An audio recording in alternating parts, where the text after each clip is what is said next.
Hey everybody, what's going on? It's Chris, KSA Kris. Wanted to talk about renting versus buying real quick. I put up a quick little blog. I thought it was pretty cool to read, and I think, a lot of people have been challenged by this.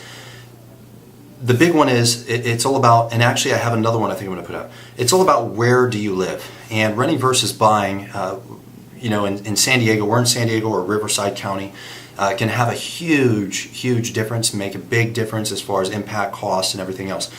So this is what I would say as far as, because this is the market that we're in as far as Kim Steele and Associates. You're looking at how much does it cost to actually pay per month, and I think the biggest one is a lot of people that are renting, they don't know that for what they're paying, they could probably even buy a house or get into something that is you're paying yourself. So here's the challenges. A lot of people like to rent because you're talking about you don't have the liability of the home, you don't have, like right now the rain just came through, my house just flooded. If you're renting, it's not your problem or your responsibility to deal with it. It's actually the person that actually owns that property, whether it's a house or apartment, whatever it is, to deal with those challenges. So you don't have a lot of liability, you don't, of course I would hope you have renter's insurance if something, goes wrong, but you don't have to deal with that asset or deal with the challenges, the maintenance, the upkeep, etc. If you're renting, there's other things that you don't have to stress about either. You're kind of set on a fixed price for however long you have that tenancy for that rental that you're at. Outside of that, renting is just one of those things where a lot of people, their biggest issue is I'm paying X number of dollars. Out here in San Diego, you're looking at upwards $2,000 or above, $2,000 or more for a house. If you're into an apartment, like a 2-bedroom is going to be like $1,700, so you might as well get a house. You're throwing your money away, and that's how it's perceived. You're basically paying somebody else so they can make a return and make a profit. So let's talk about that. First off, I think it's important that we talk about why do people have rental properties to begin with. Whether it's an apartment complex, you gotta understand it's a business. So let's say I'm a buy and hold investor. I'm purchasing properties, whether it's a single family home, whether it's a 5-plex, whether it's an apartment complex, something like that. And what we're doing is we're purchasing that property to get 3 things. The first one, cash flow. Cash flow. If I purchase a home, and I'm just using really rough numbers, for $100,000, I bought a place for $100,000. I'm renting it out for $1,000 per month. I'm getting a 12% annual return. So that's 1% on principal. So $100,000, $1,000, right? 1% on that. Every month for 12 months, that means I'm making 12% over the year on the total principal of that home, which is $100,000. So cash flow is the first one. The second one is going to be all about taxes. All about taxes. When you talk about taxes, a lot of the buy and hold investors, you're looking at the depreciation of that home that I can write off. You're looking, and a lot of they're called ghost taxes to some investors because there's only 2 ways to make money: either make more of it or find a way to save it. Right? And when you're able to write off taxes, depreciate the home, you're actually saving money, therefore you're making money. So being able to write off that stuff is important, taxes. The very third one is going to be the appreciation. Now in San Diego, appreciation is huge. So I buy the house at $100,000. 2 years from now, it's now worth $200,000. So I actually just made $100,000. Now that's San Diego. In typical markets, you're looking at a 3% appreciation. So a lot of people will hold on to these properties 5 years, 10 years, however long they're going to do it. But that home is always going to increase in value over an extended period of time because the markets do crash. But over an extended period of time, they're going to make more than what they purchased the home for. So they're making their money 3 ways: cash flow, taxes, depreciation, and also appreciation of the total value of that home. And then you as the tenant, you're the one that's actually paying for the mortgage and the positive cash flow to the person that purchased the home and is renting it to you. So they're making money off of you. And if you wanted to go a step further, while you're driving around in a Hyundai, right, this person is actually going out and buying a very good quality car to drive his family around in to be safe, and you're the one that's paying for it. So that's why a lot of people, they don't want to rent, they would prefer that they buy their own home. Because everything that I just said is also kind of important when you look to purchase your own home. You're going to get the tax benefits.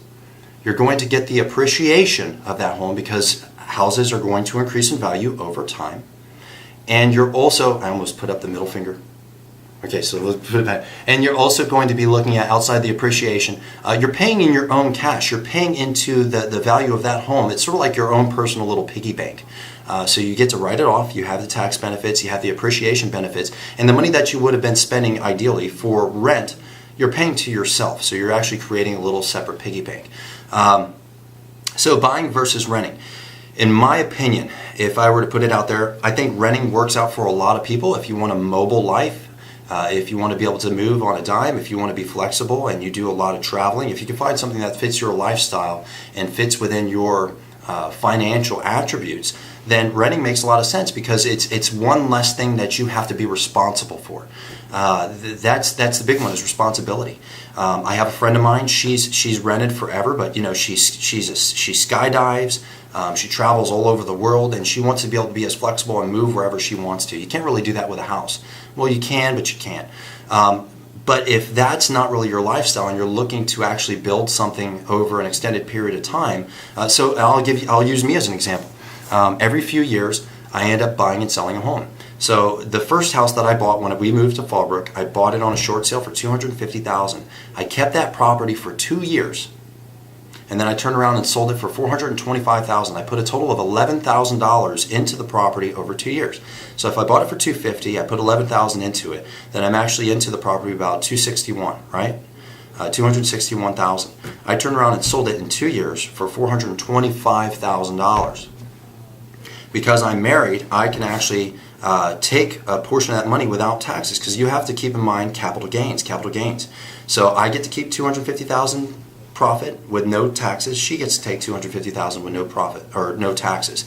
So we took that money and then rolled it into our next property, and this is how step-up homes work. So the house that we're living in right now, I bought it for $500,000. I put $300,000 cash onto the property, so I only had a principal of $200,000. It's now worth we're in it 2.5 years right now. It's now worth as is without because I built a guest home on it, so I invested an extra $100 and something thousand into it, and it's as is condition. It's worth $650, but then I could turn around and sell it if I wanted to with throwing in the guest house. It's actually at about 8 something. It completely changes it. So now I have a house that's about, let's say, $800,000. So I make quite a bit of money. I take that cash, I roll it into my next home, and step up to a different quality of life. And my house that I lived in that I was paying a mortgage on is helping pay for that step up home. That's how a lot of people, A, become wealthy, and B, get into their dream home. And I think this is where a lot of people go wrong. They're 30 years old, 35 years old, and they go out and they completely tap themselves out and say, I love it. Folks, you have to understand your mindset and what you love and what you don't love is going to change as you get older. What you love right now, if you completely tap yourself out, and especially if it's not going to be able to increase in value and it has no equity into the home anyways, you're buying without equity. When you're young, buy something that has equity, that has the ability to appreciate, so you can continue to build up to your dream home that you love when you're actually in your 40s. Maybe when you're in your 50s, whatever it is, you're going to continue to change every 5 to 10 years as far as your mindset and what you think you love. So instead of, while you're young, you should be buying something that, a light fixer, a medium fixer, something that you can put a little bit of cash in over time, something that, has some equity into it anyways, and you continue to move into new homes that you like, not love, that you like, that you can continue to make money off of. You can make a profit. Because eventually, this is how it works for almost everybody. Eventually, you're going to get to a point in your life, the kids are gone, you're getting older, and you're going to want to downsize. Well, now you walk away when you downsize with potentially millions of dollars, hundreds of thousands of dollars, because you just were smart and you still have the same mortgage that you start off with. I started off with a $200,000 and $250,000 mortgage, and when you're that old, you still have that same mortgage, but you're living in a $1 million+ home, $2 million house with the same mortgage that you started off with. So in my opinion, when you talk about buying versus renting, if you're thinking ahead and you're thinking about being profitable in the future and gaining wealth, I believe buying a house is the right way to do it, as long as you do it smartly, as long as you're educated about it. The people that go out there and just buy a house because they love it, that is not educated. You're basically putting yourself upside down and putting yourself at risk of potentially losing money or making no money. And you might as well be renting if you're going to do that. If you want a flexible lifestyle, absolutely renting is the best way to go. So that's my take on buying versus renting. If you have any questions, as always, please reach out to me. Please do me a favor, share, like, comment on this post. And just, keep checking out some of my stuff. Another one, check out my YouTube channel. And I'm going to actually be setting up something here pretty soon. We'll be starting a podcast here in the near future. I'm not going to tell you what it is until I actually have it. I'm waiting on some design work to come back. But I'm going to be standing that up, and I'm going to retool a few of these things so I can actually start bringing in experts in a lot of these things, economists, etc., to talk about where we are and really start educating you guys, whether you're looking to buy or sell a property, whether you're a real estate agent or you're an investor. All right, thanks a lot, everybody. As always, it's Chris, and I'll talk to you soon.